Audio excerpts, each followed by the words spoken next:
En Paso Fino TV, hablemos de caballos.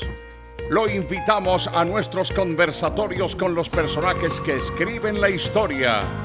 Hablemos de caballos, con quienes viven con y por el caballo. En Paso Fino TV, hablemos de caballos.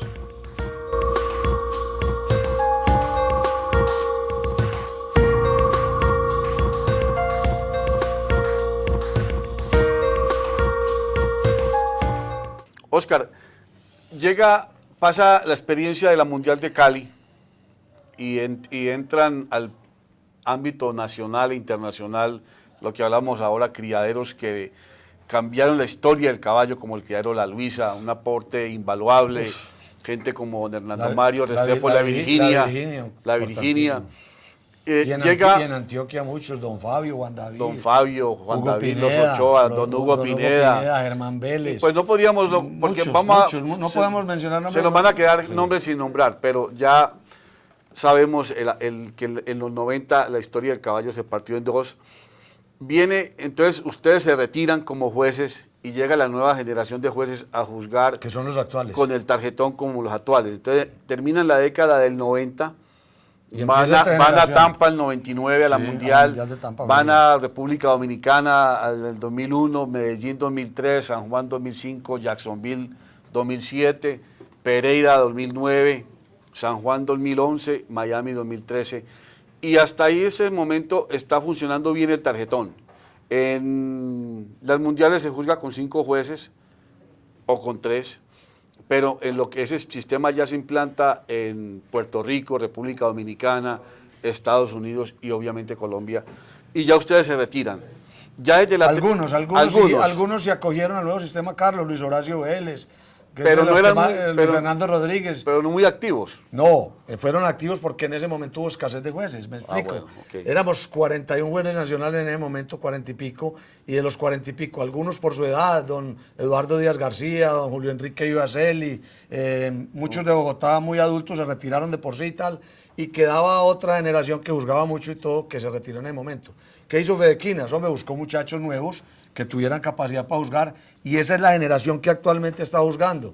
Benavides, Juan Vázquez, Benavides, Juan Vázquez, Duque, pelado Mesa de allí de Caldas, Alejandro Mesa, Henry Beltrán, Paternina era el tiempo mío, Mauricio Camacho, este muchacho de Bogotá, se me olvida, Rugeles, que el segundo, Alejandro Mendoza Rugeles.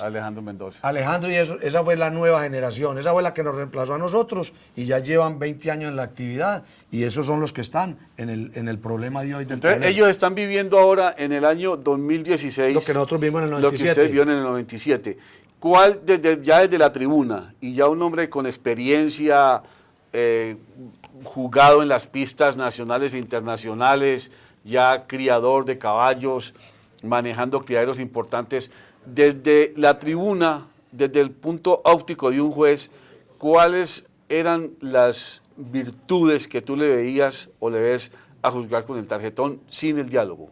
Carlos, yo nunca las vi. Yo voy a ser sincero, y este es un programa para uno ser sincero. De eso se trata. Yo nunca se las vi y lo combatí 7 años y me enfrasqué en discusiones con don Mario Valencia, con Hernando Mario, que hoy es mi gran amigo. En ese tiempo casi ni nos hablábamos por ese problema del juzgamiento. Yo nunca se las vi. Y ellos al final, los que lo promovieron, tampoco se las vieron. En una feria de las flores de 4 o 5 años, o 3 o 4 años, no tengo cronológicamente el tiempo exacto, en una feria de las flores nace la UNCE, por unos juzgamientos aburridísimos y maluquísimos con el tarjetón, y se juntaron unos creadores importantes de aquí, y se reunieron y crearon la famosa UNCE, que iba en contra de los juzgamientos, de Fedequinas, de los puestos en la Junta de Fedequinas, del manejo del caballo en general y todo. Pero la UNCE se desvió y yo hablaba un día con don Germán, que fue gran promotor de la UNCE y amigo mío, y le dije, Germán, es que Germán Vélez Ochoa, le dije, Germán, es que la UNCE nació muerta porque el problema que la generó, que fue el problema de juzgamientos, se desvió y ya no hablaron de los juzgamientos, sino de otras cosas. Pero, y la UNCE se fue desgastando y no quiero pues... Pero fue por el medio del problema, fue por el tarjetón. Por el tarjetón. Entonces, ¿yo qué digo actualmente? Si quiere que nos adelantemos, para no hacernos muy extensos, Carlos, mire. Yo he propuesto, hoy le dije a varios que son del Comité Técnico de Fedequinas que me han consultado el tema, propongo humildemente la siguiente... No, pero esperen, quiero que me dé la respuesta específica a cuál es el problema que usted le ve al tarjetón. Yo no le veo cualidades al tarjetón porque el primero, no hay diálogo. Y yo en las actividades en la vida, yo con esta edad, pienso que cae todo en la vida es basado en el diálogo. Tus relaciones con tus hijos, con tu señora, en la empresa, las relaciones interpersonales y de todo tipo en base al diálogo.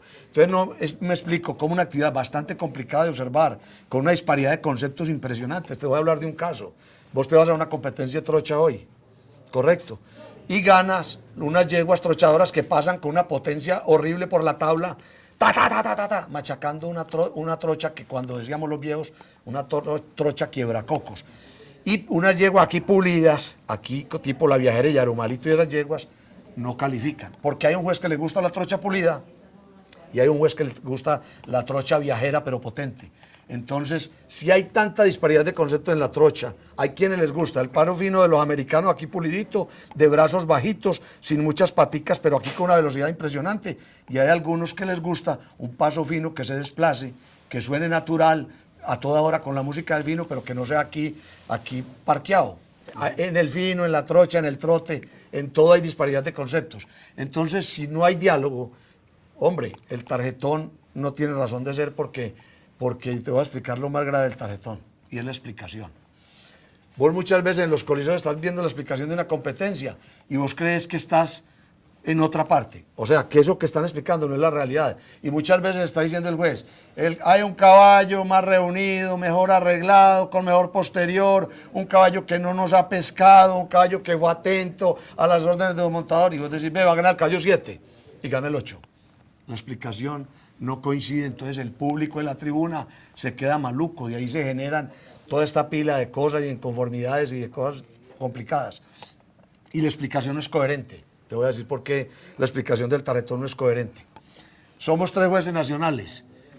Los que explican la competencia son los que más aciertan, los que más aciertan el marcador total. Pero en el marcador total vos puedes tener una yegua pa' quinta. Vos, Carlos López. El más acertado. No, eso, sí, el que explicó, vos tenías para primero, la primera que tenían los otros, la segunda, la tercera, pero vos tenías una yegua para quinta, pero te tocó explicar la competencia. Entonces vos a un coliseo lleno, le tenés que decir y tenés que ser convincente con el micrófono de que la yegua que vos tenías para quinta va a quedar de cuarta. O tercera. Muchas veces. ¿Cómo le explicás vos una cosa que no pensás?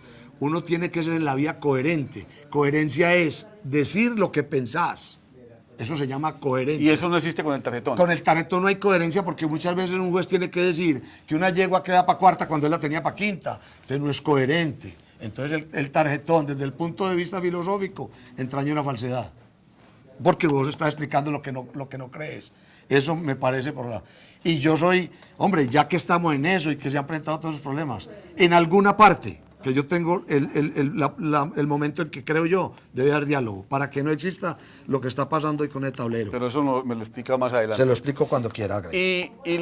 Ya hablamos de la parte negativa del tarjetón. ¿Cuál es la parte positiva que usted le ve? No se la he visto nunca. Yo siempre he pensado que los actos del ser humano en la vida, y más donde se toman decisiones de alto calibre, deben ser basados en el diálogo. Y basados en ese diálogo, yo ya le he tocado este tema a otros jueces activos. Sabemos, Oscar, que el valor de un caballo depende de la cinta que coja. Si es hembra y si es macho, a ese valor se le suma que la mayoría de la humanidad le pone a las cintas. Le ponemos a las cintas. Sí, porque hay que ponerle, porque claro, la cinta me encanta. O por comercialmente porque el caballo lo conocen. Tengo que estar comercialmente donde está el comercio. Así es. O porque el juez me convenció. Así es. ¿Cuál es en qué influye una decisión de un juez desde el punto de vista juez, como usted lo fue, en el comercio del caballo colombiano? Influye en todo, Carlos. Vos lo acabaste de decir. Mira, si vos calificás un caballo malo, y lo pones de primero, le estás haciendo un daño inmenso al fomento equino. Porque muchos criadores que no son muy conocedores o que no están mucho en las ferias, ven hoy con todos estos medios de comunicación, ven un video de la feria de la Copa Caribe hoy en Barranquilla y ven un caballo malo, pero que un güey lo puso primero y se le fue la mano en ensalzarlo, y van y le ponen 8 o 10 yeguas. No estamos haciendo fomento equino, estamos haciendo un daño a la caballada y a ese criador que inocentemente y de buena fe fue y le puso. Primero. Segundo, viejo, ahora cuando hablemos de por qué los jueces están en paro, yo les doy la razón. Mire, esto es una idiosincrasia complicada. En el tiempo de nosotros no nos ofrecían plata, nos ofrecían bala. Esto es una idiosincrasia complicada. Muchas veces el negocio de un caballo lo cifran en cómo le vaya en la pista. Yo tengo un caballo bueno y usted me dice, yo te lo compro si me lo entregas campeón en Medellín. Y vale, no hablemos de plata, que hablar de plata en estos momentos. Vale un peso. Vale un peso, pero me lo entregas campeón en Medellín. Correcto. Por casualidad ese caballo no sale como ha salido siempre y el caballo queda de segundo o tercero. Y el negocio se daña. Un negocio de un monto exorbitante como son los negocios de los caballos importantes hoy. En la responsabilidad del juez o de los dos jueces que salen en el tablero que no lo tuvieron, va a quedar el que dañó un negocio. Entonces, hombre, esos muchachos de hoy tienen razón en no juzgar con ese tablero. Es una idiosincrasia complicada. Aquí hay apostadores y apuestas de mucha plata en las competencias. Hombre, las barras duras en las pistas las hacen los apostadores. Aquí hay 40 o 50 apostadores que viven de eso. Ese es su único ingreso en la familia, es ir a todas las ferias de Colombia a apostar. Entonces, primero, hay precios de caballos involucrados, correcto. Un caballo si queda muy bien, vende 50 saltos de una feria y le va muy mal, no vende uno. Y esos apostadores que apuestan millones de pesos y que son patrocinados por gente rica, también tienen mucho que ver en las ferias. Entonces, un apostador de esos, un caballo que él tenía en la apuesta van y esos tipos son capaces de ir a envenenar al dueño. No, patrón, perdimos porque es tal cosa, ¿de dónde lo puso? Viejo, una decisión de un juez de esos en caliente. Usted se me fue con ese tema adelante, bueno, pero bien. Bueno, hágale. Y esta pregunta se la he hecho a varios de los jueces que están hoy en paro. ¿El miedo en los jueces existe, Óscar? En el ser humano, Carlos. Pero no estoy hablando del ser humano. No. O sea, cuando yo entro al coliseo a juzgar, ¿existe el miedo? Claro, viejo. Existe el miedo porque primero hay un pánico escénico a uno estar tomando decisiones delante de 4 o 5 mil personas. Eso es muy inherente al ser humano, salir uno ahí y ser el centro del que decide. Segundo, hay miedo porque vos no querés equivocarte, porque sabes que una equivocación tuya implica muchas cosas desde todo punto de vista, después, para no repetir lo que hablamos ahora. Y segundo, hay miedo en los jueces porque en la época de nosotros había creadores aquí en Medellín que sabían que uno iba a buscar una feria buga y no me iban y me decían, vea, gusanito, yo lo mato y no tanto. Gusanito, ahí manda el caballo. Ya vos sabías de quién era el caballo y ahí manda el caballo qué quería decir. Entonces, viejo, juzgábamos con miedo, claro que sí. Y hoy puede pasar lo mismo, porque han cambiado muchas las circunstancias de los caballos, pero siguen habiendo de por medio apuestas, dinero y una cosa muy complicada, se llama poder. Pero, Óscar, en todo lo que, en cualquier disciplina deportiva, que exista, que la decisión la determina el ser humano, el fútbol, el béisbol, el básquetbol, el fútbol americano, casi que en el boxeo. En lo de nosotros siempre el ser humano es el que tiene la última decisión, sea que conozca mucho, que no conozca, que pecó por, démosle el beneficio de la duda, se equivocó, sí, claro, o una persona no tan honesta que está ahí con conflictos de intereses. ¿Cómo evitar esto? ¿Cómo evitar que no se sienta miedo? ¿Cómo evitar que las apuestas? ¿Cómo evitar todo Carlos, esto? Eso no se puede evitar. Esto ya lo tiene intrínseco. Es parte del espectáculo. Y no podemos quitarle el derecho al trabajo al muchacho que les decimos rebusques, que va a una feria a conseguirse el billetico apostando. No, yo no digo que se acaben los apostadores, ni se puede acabar el negocio del caballo caro, ni se puede acabar que el caballo venda salto o no, depende cómo quede. Pero ¿cómo se afianza eso? Hombre, primero que todo, creamos y partamos del principio que el hombre que está en esa pista es honesto.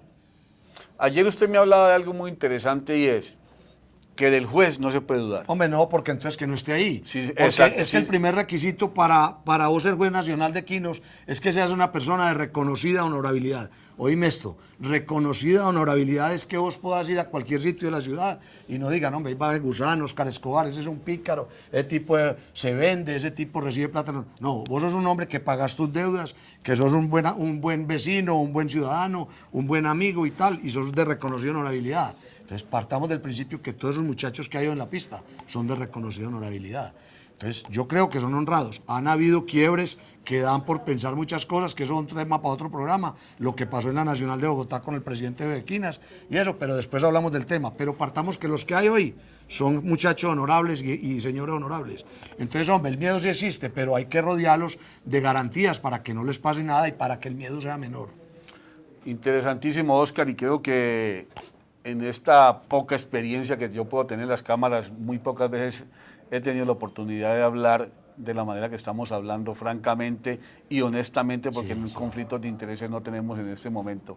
Así que a ustedes allá en sus casas, los invito a nuestro próximo segmento en Hablando de Caballos en pasofinotv.com con Oscar Escobar. En Paso Fino TV, hablemos de caballos. Lo invitamos a nuestros conversatorios con los personajes que escriben la historia. Hablemos de caballos, con quienes viven con y por el caballo. En Paso Fino TV, hablemos de caballos.